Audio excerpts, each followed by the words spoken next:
السلام علیکم ورحمۃ اللہ وبرکاتہ۔ ناظرین کیسے ہیں؟ آج میں آپ کے لیے مالی مقصد حاصل ہونے کی دعا لے کے شروع کرتے ہیں۔ اگر کوئی مالی نوعیت کا معاملہ اٹک گیا ہو اور اس کا حل نہ نکلتا ہو تو یا کوئی چیز خریدنا چاہیں مگر اس کی قیمت آپ کی پہنچ سے باہر نکل جائے تو یا کوئی ہم اہم چیز خریدنا چاہتے ہیں لیکن آپ کے مقابلے میں خریدار آ جائے جن کی وجہ سے اندیشہ ہو کہ سودا وہ لے جائے گا، یا کوئی ٹھیلا لینا چاہتے ہیں اور میدان میں بڑی پارٹیاں اتر آئی ہیں تو جن کے ہوتے ہوئے آپ کو اپنی دال غلطی معلوم نہ ہوتی ہو، یا کسی بھی قسم کا بڑا مالیاتی معاملہ آپ کے ہاتھ سے سرکتا ہو پھسلتا ہو محسوس ہو تو یہ عمل کریں۔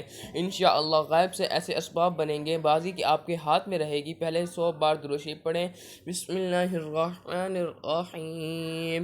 اللہم صل علی سیدنا محمد عبدک ورسولک وصل علی المؤمنین والمؤمنات والمسلمین والمسلمات۔ پھر سورۃ طلاق کی یہ آیت 106 بار پڑھیں۔ وَمَن يَتَّقِ اللَّهَ يَجْعَل لَّهُ مَخْرَجًا وَيَرْزُقْهُ مِنْ حَيْثُ لَا يَحْتَسِبُ وَمَن يَتَوَكَّلْ عَلَى اللَّهِ فَهُوَ حَسْبُهُ إِنَّ اللَّهَ بَالِغُ أَمْرِهِ قَدْ جَعَلَ اللَّهُ لِكُلِّ شَيْءٍ قَدْرًا۔ صدقت یا رب العالمین وصدقت یا ارحم الراحمین۔ پلیز میں نے سبسکرائب کریں، ویڈیو آواز کریں۔ جزاک اللہ خیرہ۔